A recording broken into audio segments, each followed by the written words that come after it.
बिस्मिल्लाहिर्रहमानिर्रहीम। सर जी, chapter number 1 आज मैंने शुरू करना है। चैप्टर नंबर 1 की डिस्कशन आज होगी और चैप्टर नंबर 1 में आज बात होगी टैक्स के बारे में। सबसे पहले तो जनरली हमारे माशरे में ये बात कही जाती है कि टैक्स, भाई हमने हलाल के पैसे कमाए, हम टैक्स क्यों दें, किस चीज़ का टैक्स दें। और मेरी ख्वाहिश ये है कि आज हम इसको डिस्कस करें और आज के बाद आपके कॉन्सेप्ट टैक्स के बारे में चेंज हों और आपको एग्जैक्टली पता हो कि हम टैक्स किस चीज़ का दे रहे हैं और क्यों दे रहे हैं। इसको समझाने के लिए मैं एक एग्जांपल आपके सामने पिच करता हूँ कि आज से 25 साल पहले, 20 साल पहले मेरे अब्बू जॉब करते थे। हम 5 भाई थे, पांचों भाई जो हैं वो इकट्ठे रह रहे थे।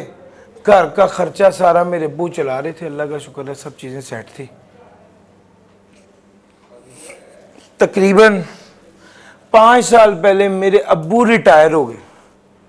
हम सारे भाई अल्लाह का शुक्र है अपनी अपनी जगहों पे सेट थे, जॉब कर रहे थे, बिजनेस कर रहे थे। मेरे अब्बू ने सब बच्चों को बुलाया और बुलाया कि बेटे मैं अब हो गया हूँ रिटायर। इससे पहले तो घर का सारा खर्चा मैं चला रहा था, दिक्कत नहीं थी, अल्हम्दुलिल्लाह अच्छा सिस्टम चल रहा था। लेकिन अब इशू ये आ गया है कि मैं रिटायर हो गया हूं और अब मेरी पेंशन इतनी नहीं होगी कि घर के इखराजात चल सके। उन्होंने हम सारे भाइयों को कहा कि बेटे हर बच्चे ने 1-1 लाख रुपया, 1-1 लाख रुपया घर का निज़ाम चलाने के लिए देना। यार मेरा पॉइंट समझ आ रहा है? तो हम सारे भाई हर महीने 1 लाख रुपया अब्बू को देते हैं ताकि अब्बू घर का निज़ाम जैसे चला रहे वैसे चलाते रहे। बिल्कुल यही हिसाब हमारे मुल्क का भी है। हमारा मुल्क हमारा घर है। इसको कौन चला रहा है? इसको हुकूमत चला रही है। हुकूमत इस मुल्क को चला रही है। अब उनको ये मुल्क चलाने के लिए क्या चाहिए? रिसोर्सेज चाहिए, पैसा चाहिए। अगर तो इस मुल्क से जो इनकम जनरेट हो रही है वो काफी है तो वो उस इनकम से मुल्क को चला लेंगे बेहतरीन। लेकिन अगर मुल्क से आने वाली इनकम काफी नहीं होगी तो मजबूरन फिर क्या करना पड़ेगा? हुकूमत को कहना पड़ेगा अवाम को कि आप इस मुल्क के बच्चे हो, आप इस मुल्क को लेकर चल रहे हो, आप इस मुल्क की औलाद हो, आपने कंट्रीब्यूट करना है तो ये मुल्क चलेगा। या जिस तरह वो अब्बू ने किया ना, इसी तरह हुकूमत कहती है अवाम को कि आप पैसे दो, आप कंट्रीब्यूशन करो ताकि मुल्क को बेहतर तरीके से चलाया जा सके। सारी डिस्कशन के बाद एक लाइन है, 5 लाइन, वो ये है कि सर टैक्स वो कंट्रीब्यूशन है जो अवाम करती है हुकूमत को ताकि मुल्क को बेहतर तरीके से चलाया जा सके। टैक्स वो कंट्रीब्यूशन है जो अवाम करती है हुकूमत के साथ ताकि मुल्क को बेहतर तरीके से चलाया जा सके। इस कंट्रीब्यूशन को टैक्स कहते हैं सर। और इसके बारे में एक पहलू ये भी है कि सर ये हमारा जो मुल्क है, हम हस्पताल जाते हैं, लेट से किसी सरकारी हॉस्पिटल में जाते हैं तो 10 रुपए की पर्ची पे वो हमें चेक करते हैं। यही बंदा जो 10 रुपए की पर्ची पे हमें चेक कर रहा होता है, शाम को इसके क्लिनिक पर चले जाएं तो ये 3000 रुपया मांग लेते। ऐसा ही है ना? वो सरकारी अस्पताल में हमें चेक कर रहा है 10 रुपए की पर्ची पे। सवाल ये कि इस बंदे को पैसा कौन दे रहा है? गवर्नमेंट दे रही है। गवर्नमेंट के पास पैसा कहां से आ रहा है? आवाम के टैक्स के पैसों से आ रहा है। सरकारी दफातर में जितने लोग बैठे हैं, आपने अक्सर देखा होगा बहुत से टीवी एंकर हैं, कोई करारुल हसन है, वो किसी सरकारी दफ्तर में चला जाता है, फिर उसकी टेबल पे ज़ोर ज़ोर से मुक्के मार के कहता है कि तुम्हारी जो तनख्वाह है वो असल में मेरे टैक्स के पैसे से आ रही है। होती है ना ये बात, तो वो ठीक कहता है, वो ठीक कह रहा होता है। असल में अवाम टैक्स देती है, वो पैसा गवर्नमेंट के पास आता है और गवर्नमेंट उस टैक्स के पैसे से फिर जो मुल्क को चलाने के अखराजात हैं वो करती है, और लामोहल्ला उसे गवर्नमेंट के इदारे, गवर्नमेंट के इंस्टीट्यूशंस को सैलरी भी दी जाती है। एक एग्जांपल जो मैं रूटीन में हर बार देता था, वो एग्जांपल अभी भी आपको दे देता हूँ कि सर जैसे मैं SBI से बाहर निकला तो एक बाइक वाला जो है वो गन लेके आ गया, उसने कहा कि आप अपना मोबाइल कैश दे दें। उसने मुझसे सारा कुछ ले लिया और मैं जो हूँ वो सोच में पड़ गया कि अब मैं क्या करूँ।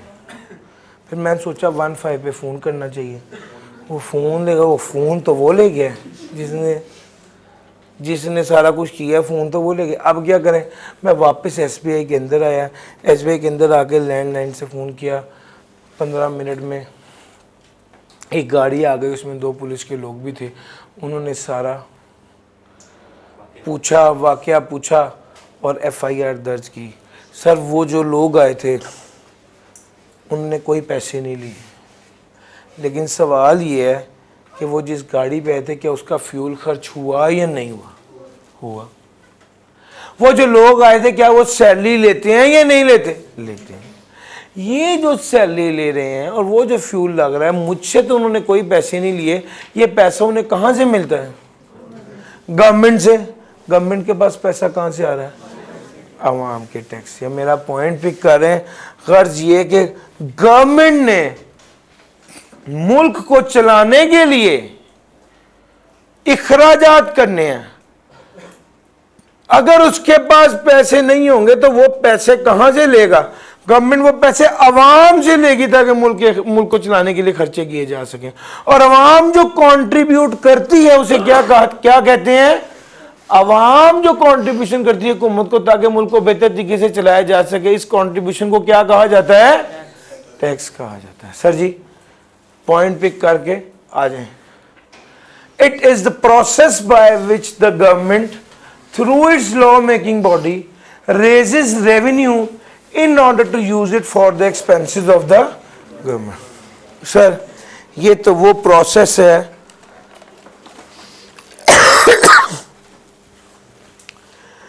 ये टैक्सेशन असल में प्रोसेस है जिसके जरिए गवर्नमेंट रेवेन्यू रेज करती है। सर टैक्स तो खर्चा होता है ना, जब कोई बंदा टैक्स देता है तो वो खर्चा होता है, लेकिन जब कोई बंदा पैसा वसूल करता है, यार गवर्नमेंट पैसा वसूल कर रही है, गवर्नमेंट के एंगल से देखेंगे रेवेन्यू है, अवाम के एंगल से देखेंगे तो ये क्या है? एक्सपेंस। यार समझ आ रही है? अच्छा जी, गवर्नमेंट रेवेन्यू रेज करती है ताकि इखराजात पे खर्च किया जा सके through it's law making body. Pakistan में जो कानून साज इदारा है, लॉ मेकिंग बॉडी कानून साज इदारा है जो कानून बनाता है टैक्स का और इसको इम्प्लीमेंट करता है, उसको क्या कहते हैं? फेडरल। टैक्स के हवाले से खास तौर पे बात कर रहा हूँ, federal board of revenue, FBR, federal board of revenue.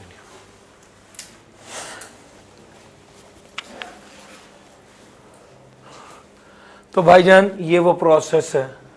It is the process by which the government through it's law making body raises revenue in order to use it for the expenses of the government। ये है objectives of taxation.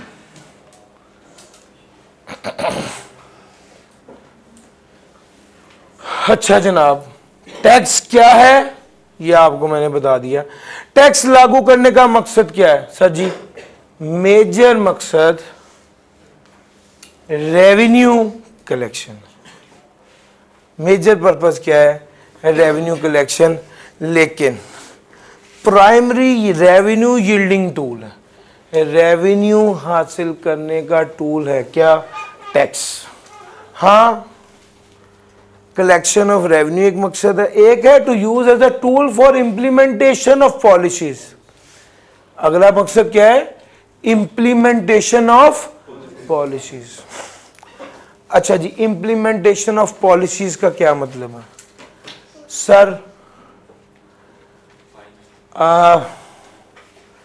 अच्छा, आप लोगों को मैंने ये बात कहनी थी कि जो बुक है वो अपडेटेड है, एडिशन 12th, किताब वही लीजिएगा। अब पॉइंट ये है कि किताब आप लोगों ने, जो मैं असल गल जो करने लगा था वो बात रह ना जाए, वापस आ जाते अपने पॉइंट पर। वो पॉइंट ये है कि सर जी आप लोगों को कहना है कि सर जी आप अपडेटेड किताब यहां पर ले आए और उसी से ही पढ़ें, और जो बात बताऊं वो साथ साथ उस अपडेटेड बुक पर नोट करें। और आपको ये बात मैंने नसीहत कर दी और आपने सुन ली। अच्छा, इस अपनी बात को मनवाने के लिए मैं एक और बात कह देता हूं। जो बच्चा कल किताब ये बगैर रहेगा उसको 100 रुपया फाइन होगा। अब जब मैंने ये बात कह दी तो आपने फौरन कहा, एक दूसरे की तरफ देखा कि यार सर अब ये पैसे कमाने के तरीके हैं। सर असल में ये पैसे कमाने का तरीका नहीं है, ये अपनी बात मनवाने का तरीका है। मेरा पॉइंट समझ आ रहा है? बिल्कुल ऐसे ही गवर्नमेंट भी करती है। गवर्नमेंट आपको कहती है कि लग्जरी आइटम्स इंपोर्ट ना करें, लग्जरी आइटम्स इंपोर्ट ना करें। अगर आप इंपोर्ट करेंगे तो हम इस पे ज्यादा टैक्स लगा देंगे। तो गवर्नमेंट का असल मकसद ज्यादा टैक्स लगाने से पैसे कमाना नहीं होता, बल्कि आपको डिस्करेज करना होता है। ये जो बात मैंने भी कही कि हम आपको 100 रुपये फाइन करेंगे अगर आप किताब नहीं लेके आएंगे, इसका मकसद असल में पैसा कमाना नहीं है। इसका मकसद असल में क्या है? अपनी बात को मनवाना है। गवर्नमेंट ये भी कर सकती है आपको कि शाबाश ध्यान से रेड लाइट क्रॉस नहीं करनी। उन्होंने आगे सार्जेंट खड़े किए हैं, कैमरा भी लगाया है, ये सब करने के बावजूद हर बंदा अपना फर्ज समझता है कि वो इशारा तोड़ के ही गुजरे। यार मेरी बात समझ आई? ये जो फाइन का मैकेनिज्म है ये असल में किस लिए होता है? इम्प्लीमेंटेशन ऑफ पॉलिसीज के लिए। और सर मेरा पॉइंट समझ आ रहा है? अब जरा बात समझिएगा। मैं अब आपको टैक्स की पेट एग्जांपल देने लगा हूं। गवर्नमेंट कहती है आप लग्जरी आइटम्स इंपोर्ट ना करें, क्योंकि अगर आप लग्जरी आइटम्स इंपोर्ट करेंगे तो उससे बैलेंस ऑफ ट्रेड डेफिसिट में जाएगा। पता है ना बैलेंस ऑफ ट्रेड क्या होता है? इकोनॉमिक्स पढ़ी हुई है ना sir? Balance of trade deficit में चला जाएगा। अब एक मियाँ साहब हैं, उनका बेटा कहता है नहीं मैंने तो लेटेस्ट BMW ही लेनी है। अब गवर्नमेंट कहती है कि आप लग्जरी आइटम है BMW, इसको इंपोर्ट ना करें। लेकिन वो बच्चा है वो कहता है कि नहीं मैंने तो लेटेस्ट BMW ही इंपोर्ट करनी है। गवर्नमेंट ने कहा ठीक है, फिर आप तो 20 करोड़ रुपए की वो गाड़ी है, 40 करोड़ रुपए उसके ऊपर टैक्स लगेगा। ये जो 40 करोड़ रुपए का टैक्स लागू किया गया है, इसका मकसद असल में पैसा कमाना नहीं था, बल्कि उस इंपोर्ट को डिस्करेज करना था। यार मेरा पॉइंट समझ आ रहा है?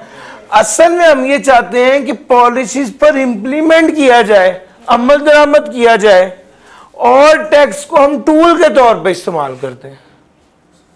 सर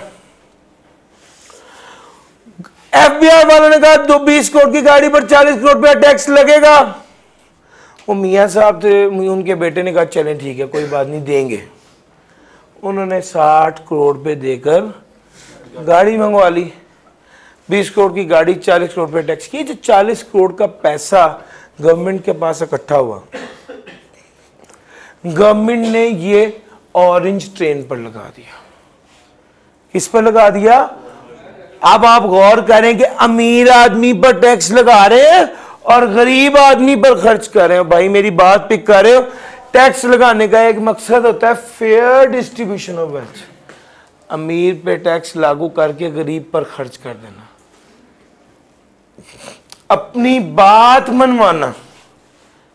और तीसरा, collection revenue to run revenue collection, ताकि मुल्क को बेहतर तरीके से चलाया जा सके। सर ये 3 ऑब्जेक्टिव ऑफ टैक्सेशन में ये वाली स्लाइड है।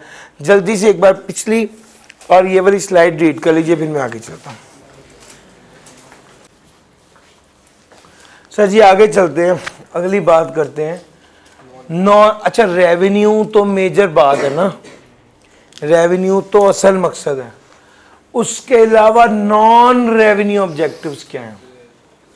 सर टैक्सेशन जो है इसको लागू करने का मकसद होता है सोशल और इकोनॉमिक डेवलपमेंट। सोशल डेवलपमेंट कहते हैं माशरती तौर पे डेवलपमेंट होना। माशरा कैसे डेवलप करता है? जब अमीर से टैक्स लगाकर गरीब पर खर्च करेंगे, ये पैसा माशरा बेहतरी की तरफ आएगा। Point number 1 social development. दूसरा है इकोनॉमिक डेवलपमेंट, आपकी मैशियत बेहतर होगी। इकोनॉमिक डेवलपमेंट कैसे होती है? जब आप लग्जरी आइटम्स जो हैं वो, जब आप लग्जरी आइटम की इंपोर्ट को डिस्करेज करेंगे तो अल्टीमेटली क्या होगा?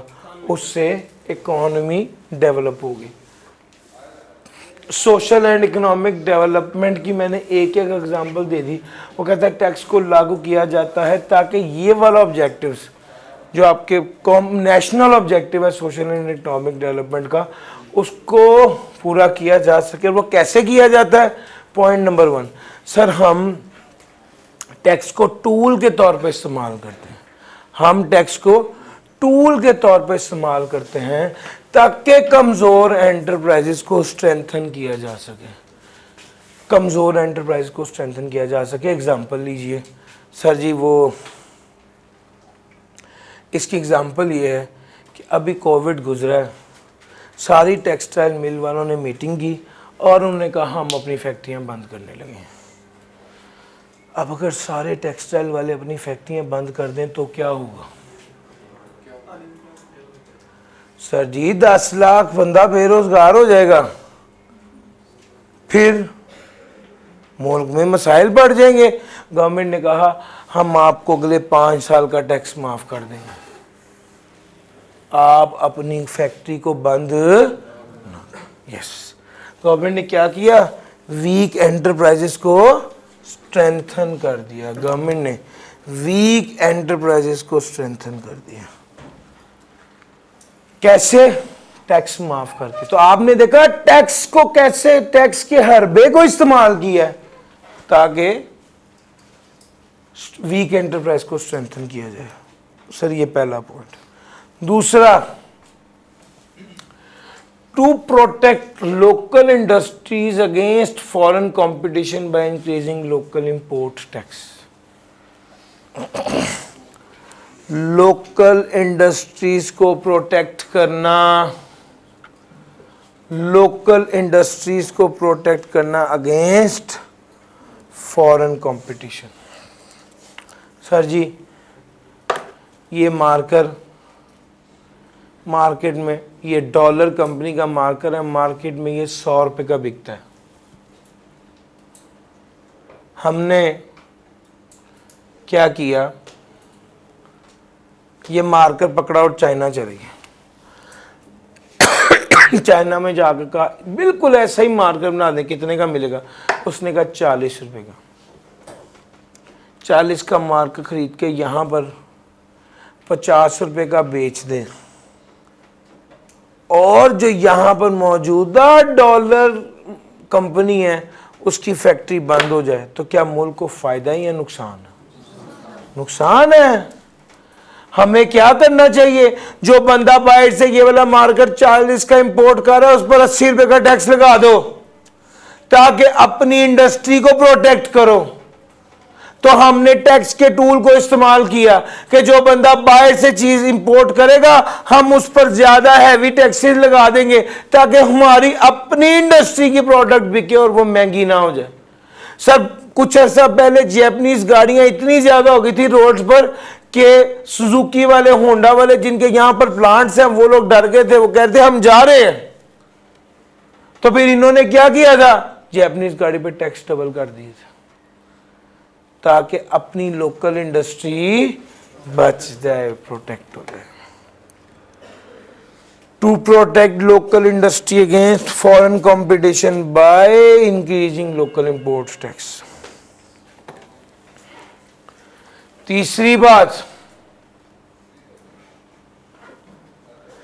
As a bargaining tool in trade negotiation with other countries. For example USA की आर्मी है, यूएसए की आर्मी है, इनको क्या चाहिए, इनको टी शर्ट चाहिए थी अपनी आर्मी के लिए। इन्होंने 3 मुल्कों से राब्ता किया, एक इंडिया से, एक पाकिस्तान से और एक बांग्लादेश से।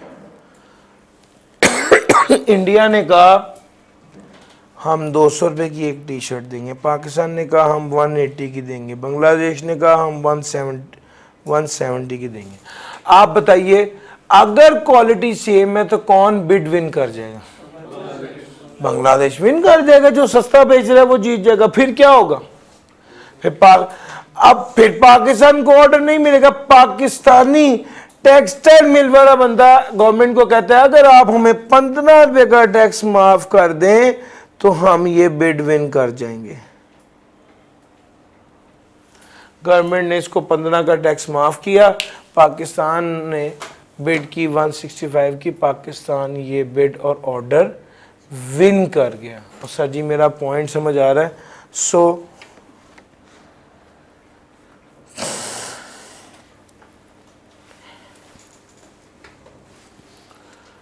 to protect local industries against foreign competition by increasing local import taxes.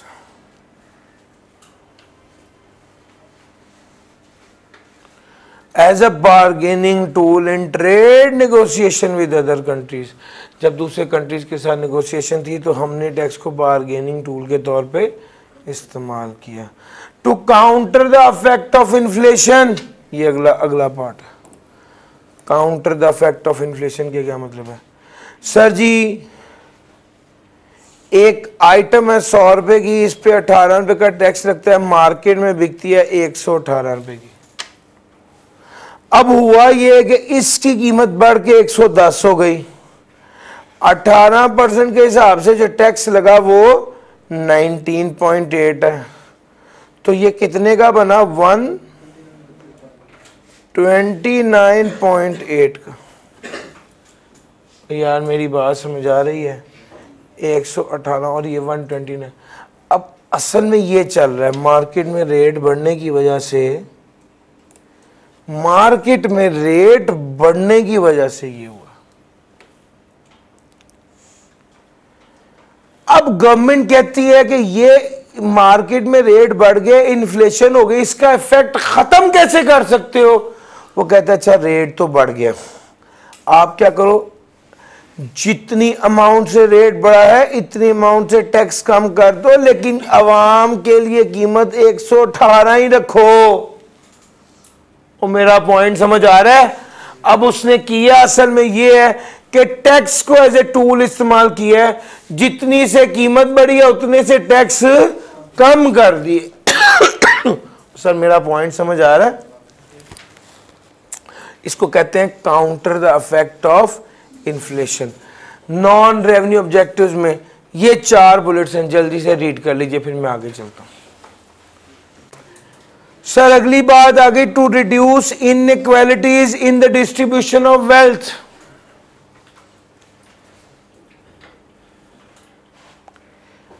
Inequality को रिड्यूस करना in the distribution of wealth.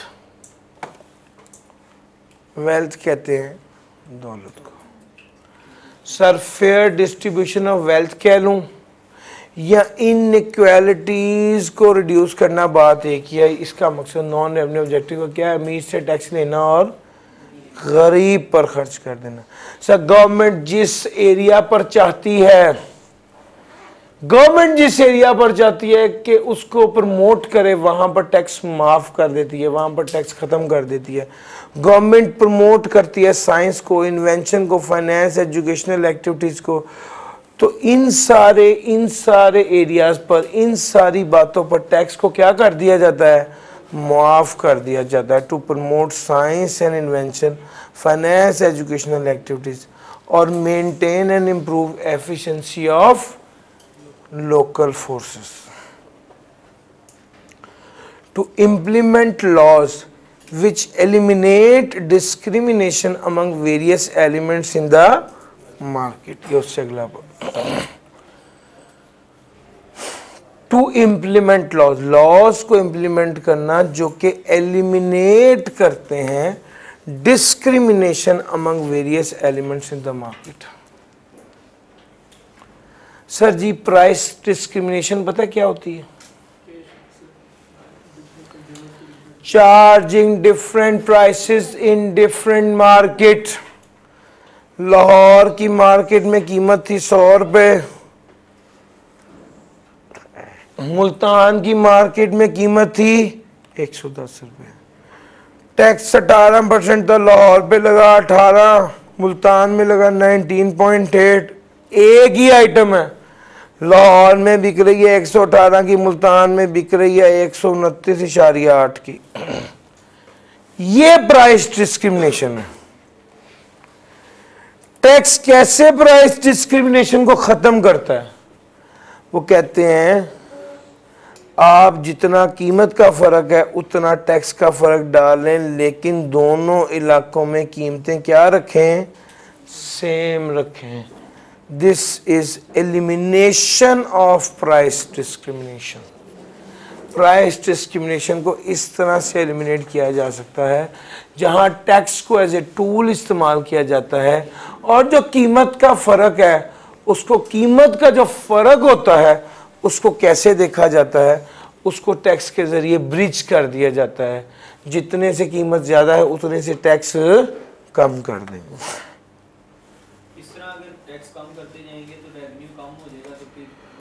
Sir जी आप रेवेन्यू कमा क्यों रहे हैं? ताकि वहां पे खर्च करें, मुल्क बेहतर हो। तो अगर मुल्क कीमत कम करने से बेहतर हो रहा है तो वो ठीक नहीं है। और मेरा पॉइंट समझ आ रहा है? ये बात to discourage certain undesirable sectors and activities.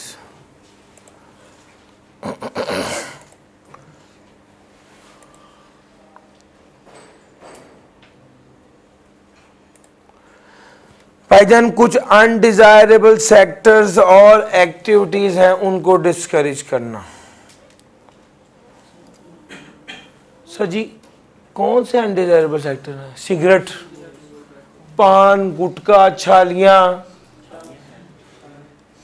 तो सर समझ आ रही? ये सारी वो चीजें हैं जो बच्चे शौक से इस्तेमाल कर रहे हैं, यानी ये सारी वो चीजें हैं जो जिनको डिस्करेज किया जाता है। गवर्नमेंट क्या करती है? अब डिस्करेज कैसे किया जाता है?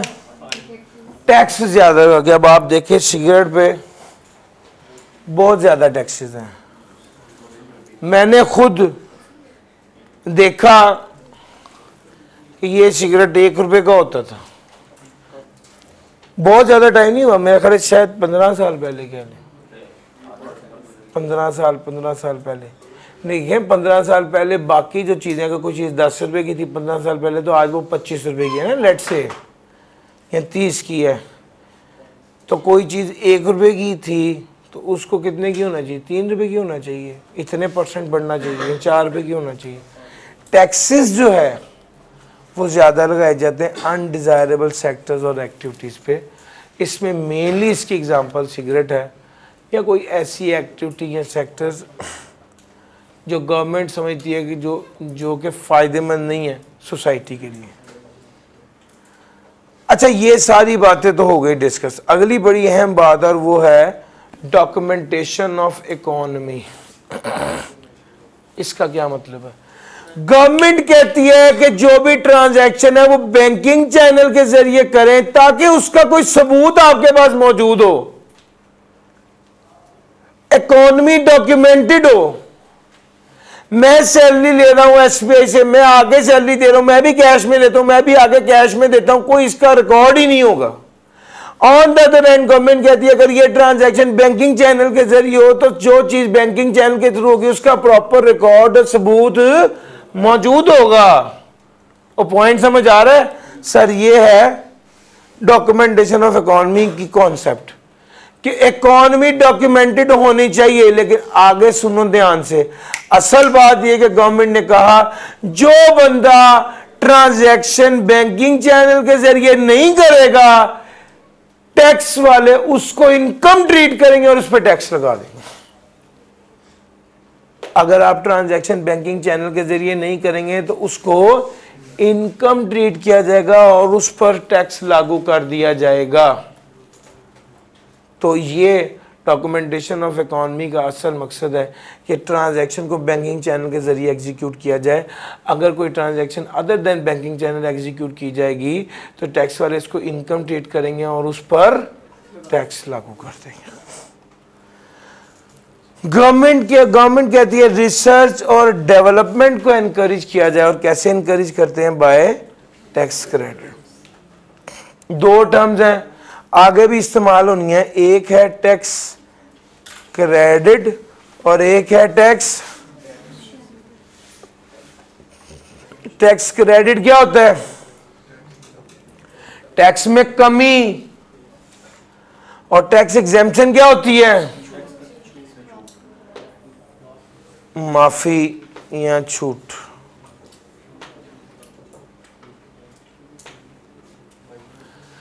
टैक्स में बिल्कुल एग्जेम्पशन यानी 100 रुपए की इनकम है उस पर कोई टैक्स नहीं लगेगा, इसको कहते हैं ये टैक्स एग्जेम्पशन है, टैक्स माफी है।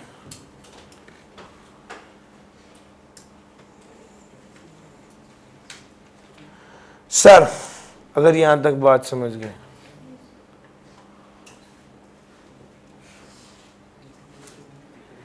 एक बार जल्दी से यहां तक जितना पढ़ाया रीड कर लीजिए, 4 मिनट आपके पास।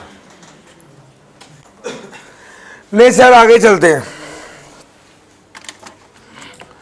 और सर बात यह है कि आज से कुछ अर्सा पहले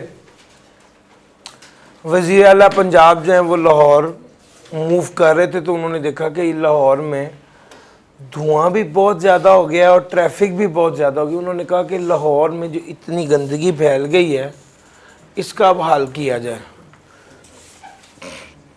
तो उनको एक एडवाइज़र ने कहा कि इसका तरीका ये है सर कि हम ये सारी जो लाहौर के अंदर फैक्ट्रियाँ हैं ना इनको बाहर ले दें शहर से। उन्होंने एक जगह देखी, उसको प्लान किया, उस जगह पर सब लोगों को इनवाइट किया, उन्हें कहा कि अपनी फैक्ट्रियां यहाँ पर ले जाएं, लेकिन लोग एग्री नहीं हुए। फिर उन्होंने सोचा कि अब इसको इम्प्लीमेंट करने का क्या तरीका है, तो उन्होंने कहा जी टैक्स। उन्होंने कहा जो फैक्ट्री यहाँ पर इस एरिया पर अपनी फैक्ट्री शिफ्ट कर लेंगे जो लोग, उनको 5 साल तक टैक्स माफ हो जाएगा।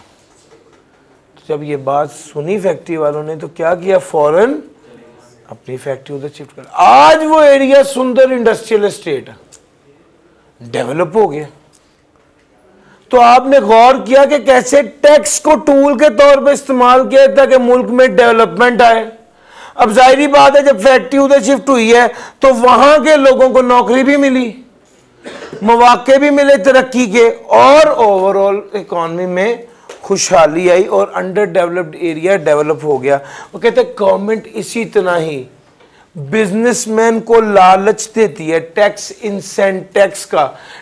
इंसेंटिव्स देती है ताकि बिजनेसमैन क्या करे, अंडर डेवलप्ड एरिया में इन्वेस्टमेंट करे। उससे क्या होगा, अंडर डेवलप्ड एरिया में इन्वेस्टमेंट करने से क्या होगा, ओवरऑल इकॉनमी में प्रॉस्पेरिटी आएगी, अपॉर्चुनिटीज डेवलप होंगी और एम्प्लॉयमेंट मिलेगी सबको। Taxing rich at higher rate and low income individual at low rates, अमीर आदमी पे ज़्यादा टैक्स लगाना और वो पैसा गरीब आदमी पर खर्च करना, और गरीब आदमी पे टैक्स ना लगाना या कम टैक्स लगाना। सर उसके अलावा हाई कस्टम ड्यूटी, सर ये ड्यूटी का क्या मतलब होता है? सर टैक्स कह लें, ड्यूटी कह लें,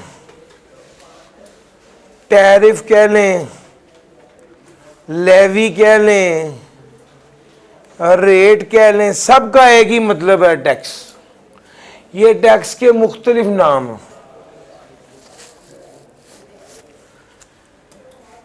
Imposition of high custom duty on import of luxury goods, items already manufactured in Pakistan, this promotes local manufacturer and industry, tax credit on charity donation to promote welfare activities, tax exemption to charity and donation institution to promote these activities। Sir ji,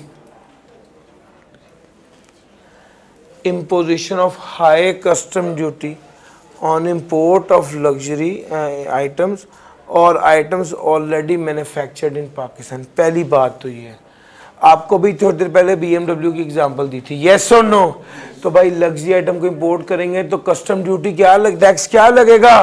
high लगेगा। या अगर marker वाली मिसाल दी थी, अगर एक item already Pakistan में मौजूद है उसको बनाएंगे तो उस पर टैक्स क्या लगेगा? हाई लगेगा। सर एक इदारा है शौकत खानम, शौकत खानम लोगों की फलाह का काम कर रहा है, वेलफेयर का काम कर रहा है। इस इदारे को टैक्स एग्जेम्पशन मिलती है, और जो बंदा उस शौकत खानम को डोनेशन देता है उसको टैक्स क्रेडिट मिलता है। तो टैक्स एग्जेम्पशन का क्या मतलब है? टैक्स में माफी, टैक्स लगेगा ही नहीं। और टैक्स क्रेडिट का क्या मतलब है? मेरा पॉइंट समझ आया है? जो इदारा वेलफेयर का काम कर रहा है उसको टैक्स एग्जेम्प्ट है, और जो इदारा उस इदारे को जो बंदा उस इदारे को डोनेशन दे रहा है उसको क्या मिलेगा? टैक्स क्रेडिट मिलेगा। पाकिस्तान एक एग्रो बेस्ड कंट्री है, एग्रीकल्चरल रिलेटेड जो प्रोजेक्ट्स हैं उन पर क्या हो जाएगा? टैक्स एग्जेम्पशन मिल जाएगी, टैक्स माफी मिल जाएगी। जी भाई किधर सर जी? ये रेट सर जी बाज़ औक़ात कहीं पे बताया होता है उसने कि ये रेट्स हैं, रेट्स से मुराद टैक्स रेट होते हैं। ठीक हो गया? तो सर ये दिस वाज 1.3, जल्दी से एक बार 1.3 पढ़ लीजिए, फिर मैं आगे पढ़ाऊंगा। सर जी यहां तक मैंने आपको पढ़ाना था, इसके बाद मैंने एग्जांपल्स ही करानी है। सर जी जरा निकाल लीजिए E1, आपका चैप्टर जब जहां खत्म हो रहा है वहां पर E1 एग्जांपल नंबर 1 है। Explain what the objective of following tax laws are. Any amount transferred otherwise than by banking channel will be deemed as income। कहता है कोई भी अमाउंट जो बैंकिंग चैनल के अलावा पे की जाए उसे इनकम ट्रीट किया जाएगा। ये अगर टैक्स का कानून बनाया गया तो इसके पीछे इसका मकसद क्या है? यार पढ़ाया है ना अभी ऑब्जेक्टिव ऑफ टैक्स लॉ में। सर मूवेबल एसेट यानी गाड़ियों पे टैक्स का ज्यादा लगाना। गाड़ी अमीर आदमी के पास है, अगर गाड़ी पे टैक्स लग रहा है और उस पर जो टैक्स और movable asset of the tax payer, इसका क्या मतलब है? अमीर आदमी से टैक्स लेना और गरीब पर खर्च करना। This is fair distribution of wealth. High tax rate on import of luxury goods. Luxury goods की इंपोर्ट पर ज्यादा टैक्स लगाना, इसका क्या मकसद है? डिस्करेज करना। Reduction of import of unnecessary goods, ताकि बैलेंस ऑफ ट्रेड बेहतर हो सके। Allowability of expenditure of research and development, research and development से रिलेटेड खर्चे इनकम में से माइनस हो सकते हैं, होने चाहिए। ये क्या है, इसका क्या मकसद होता है, ताकि इनको प्रमोट किया जा सके। एक्सपोर्ट पे 0% टैक्स होना, ये क्या है, एनकरेज करना, प्रमोट करना एक्सपोर्ट को। Tax credit on donation to approved institution, जी tax credit on donation to approved institution, इसका क्या मतलब है, to promote culture of payment of donation to only organised and regulated. Sir जी अगर आप अप्रूव्ड इंस्टीट्यूशन को डोनेशन देंगे तो टैक्स क्रेडिट मिलेगा। Tax exemption to software export, ji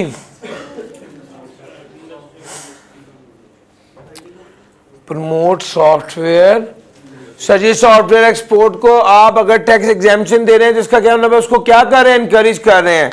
sir जी tax on salary income, salary income पर tax लागू करने का मकसद क्या है, इसका मतलब है रेवेन्यू कलेक्शन। अब मेरी बात सुनिए, एक कंक्लूजन है भैया, अगर किसी चीज को एनकरेज करना हो तो गवर्नमेंट क्या करती है, टैक्स कम कर देती है, टैक्स माफ कर देती है। किसी चीज को डिस्करेज करना हो टैक्स बढ़ा देती है, टैक्स लगा देती है।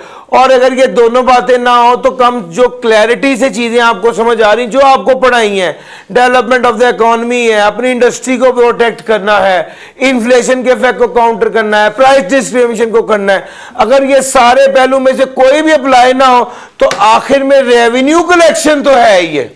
यार मेरा पॉइंट समझ आ रहा है, रेवेन्यू कलेक्शन तो लगेगा ही लगेगा, अगर कुछ और नहीं लग रहा तो भाई आपको कहीं ना कहीं दिमाग में रखना चाहिए डेवलपमेंट ऑफ इकोनॉमी का कॉन्सेप्ट है, डेवलपमेंट ऑफ इकोनॉमी है, डॉक्यूमेंटेशन ऑफ इकोनॉमी है, एनकरेज करना है किसी चीज को, डिस्करेज करना है किसी एक्टिविटी को, आपने अपनी लोकल इंडस्ट्री को प्रोटेक्ट करना है, इन्फ्लेशन के इफेक्ट को काउंटर करना है, प्राइस डिस्क्रिमिनेशन है। ये 6-7 फैक्टर्स हैं। अगर इसमें से कोई भी समझ ना आ रहा हो तो आखिर में क्या रह जाता है, वो मेरी बात समझ आ रही है, ये देखो सैलरी इनकम के वाले से दिमाग बंद हो जाता है। यार आप क्या सोचेंगे, सैलरी इनकम पे टैक्स लग रहा है कि सैलरी को डिस्करेज करना, नहीं ये तो नहीं लॉजिकल। तो फिर क्या रह जाता है बिला आखिर, रेवेन्यू कलेक्शन। सर जी आज पहला दिन आपको मैंने पढ़ाया है और आप पास पेपर क्वेश्चन की तरफ आएंगे, आप हैरान होंगे कि ज्यादातर सवाल क्या आया हुआ है, नॉन रेवेन्यू। पहला क्वेश्चन नॉन रेवेन्यू ऑब्जेक्टिव, दूसरा question development of the country के लिए, क्वेश्चन नंबर 3 नहीं अभी वो नहीं पढ़ाया, question number 4 non revenue objectives, question number 5 non revenue objectives, question number 6 का पार्ट बी देखिए, ये अभी करते हैं, अभी जरा तवज्जो से देखिएगा। क्वेश्चन नंबर 6 का पार्ट बी, वो कहता है टैक्स का कानून बनाया गया, इसका ऑब्जेक्टिव बताइए। High tax rate on high income, जी fair distribution of wealth is the right answer. High taxes on import of luxury goods, जी discourage import of luxury goods. Tax credit on donation to approved institution, जी encourage donation to approved institution. Creation of tax free zone, शाबाश। Economic zone और free zone किस लिए बनाया जाता है, development of economy के लिए। Tax on income of individual and companies, जी income of individual and company, इसका क्या है, रेवेन्यू कलेक्शन, यस इसका यही बनता है। Tax on transaction not made through normal banking channel, जी सर ये 2 बार करवाया है, डॉक्यूमेंटेशन ऑफ इकोनॉमी है इसका answer. Zero rating under sales tax, export पे 0% टैक्स लग रहा है तो इसका क्या मकसद है, एक्सपोर्ट को एनकरेज करना। शाबाश। क्वेश्चन नंबर 8 भी देखिए, डेवलपमेंट ऑफ द कंट्री के लिए रेवेन्यू टैक्सेस क्या रोल प्ले करता है। क्वेश्चन नंबर 9, इसके साथ लिख लीजिए होम असाइनमेंट। आपको बताता चलूं, आप आज अपनी रजिस्टर पर E1 पास पेपर क्वेश्चन नंबर 6 और पास पेपर क्वेश्चन नंबर 9 ये कल करके कल तशरीफ लाइएगा। रजिस्टर मैं पहले बता चुका हूं, एक अलहदा रजिस्टर ले लें टैक्स का और थोड़ा सा सीरियस टाइमली हो जाए।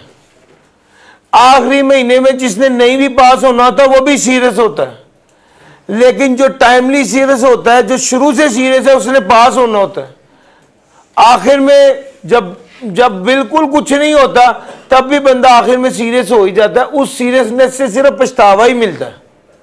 तो जो अक्लमंद होता है वो टाइमली सीरियस हो जाता है कि यार 1 घंटा सवा घंटे की क्लास है, 2 घंटे मैंने आपको मैक्सिमम कहा है घर से पढ़ने के लिए।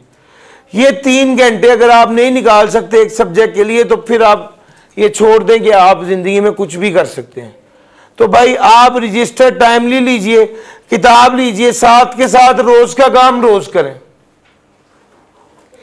आपको पहले दिन की प्रैक्टिस से ये अंदाजा हो जाना चाहिए कि यार हम सीरियसली फ्रॉम द डे 1 आपको पढ़ा रहे हैं। जितनी नसीहतें करनी थी कल कर दी हैं, और जब आपका दिल चाहे नसीहत सुनने को तो डे 1 लेक्चर खुद ही सुन लेना, उसका फायदा है, बजाय इसके कि हम हर रोज 10 मिनट आपको नसीहतें नहीं करेंगे। अब पढ़े, समझदार वही है जिसको एक बार बता दिया जाए लेक्चर लें, और ये वाला काम आपने रोज का रोज सीरियसली करना है। कल रजिस्टर पे आप लोगों ने ये सवाल मैंने आपसे चेक करने हैं। अच्छा, बच्चे का दिल ये बड़ा चाहता है कि सर के जेहन में हो गई मैं पढ़ने वाला बच्चा हूँ, सर आप कुछ करें तो मेरे जेहन में ऑटोमेटिकली आ जाएगा ना कि यार आप पढ़ रहे हैं या पढ़ना चाहते हैं। तो मेरा मशवरा आपको यह है कि आप पॉजिटिवली जो है ना वो पढ़ाई करें और टाइमली शुरू करें। 3 चैप्टर जब हो जाएंगे तो अचानक आपको ख्याल आएगा कि यार पढ़ ही लेते हैं, मेरा ख्याल है। उस वक्त फिर बाद में आप ये सोचेंगे कि पुराने लेक्चर शुरू करूं या नए नए जो साथ साथ चल रहे हैं वो चलूं। मैं इन सारे सवालों के जवाब हर सेशन में देता हूं कि सर 25 लेक्चर पेंडिंग हो गए हैं, अभी आज से शुरू करूं, क्लास लूं या पुराने लेक्चर पहले पूरे करूं। और ये बात पूछ के मजे की बात है ना, वो शुरू करता है पुराने और ना वो लेता है। वो सिर्फ 3 दिन परेशान होता है, फिर ठंडा हो गया 1 माह बाद सोचता है कि अब तो बहुत ज़्यादा हो गई यार, अब तो पढ़ना ही है। फिर कहता है सर मेरी तबीयत ख़राब हो गई थी। अब मशवरा दें कि आज से नए लेक्चर लूँ या पहले पुराने कवर करूँ। फिर आखिर वो एंड पे कहता है कि यार इस बार मुझे टाइम नहीं मिला, इंशाल्लाह अगली बार शुरू से पढ़ूंगा। वो जो बंदे ने सोचा होता है ना कि मैं अगली बार शुरू से पढ़ूंगा, ये वो वाली शुरू है। अब पढ़ लीजिए, ठीक है सर जी। लें सर, क्वेश्चन नंबर 9 आपको मैंने होम असाइनमेंट दी है। क्वेश्चन नंबर 10 का पार्ट ए देखिएगा, नॉन रेवेन्यू ऑब्जेक्टिव्स। बस सर हो गया, मैं आपको नहीं रोक रहा सर। क्वेश्चन नंबर 12 मैं आपको बता रहा हूं, इतना सा टॉपिक मैंने करवाया, आपकी किताब में पहले सफे पर है।